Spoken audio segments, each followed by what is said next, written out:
Umbra krameri, mrguda ili crnka je mala riba koja nastanjuje sporo tekuće i stajaće vode Evroazije i Severne Amerike. Uglavnom su to ribe dna i retko ćete ih videti na površini vode.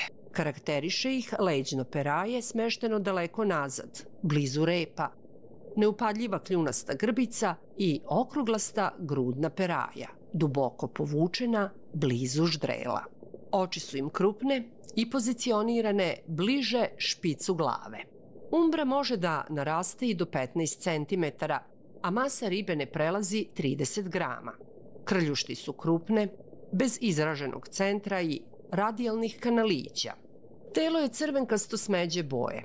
Po glavi i bokovima se uočavaju nepravilno razbacane tamne pege. Duž gornje polovine tela proteže se svetlo-žuta pruga. Polnu zrelost ova riba dostiže nakon 2 godine. Ima sposobnost da koristi atmosferski kiseonik tako da u nepovoljnim uslovima može izdržati preko 10 sati bez vode. U manjim jatima živi oko 5-6 jedinki. Može po više sati da lebdi, bez pomeranja, pod uglom oko 70 stepeni, sa glavom okrenutom nadole i tako čeka da joj se plen približi.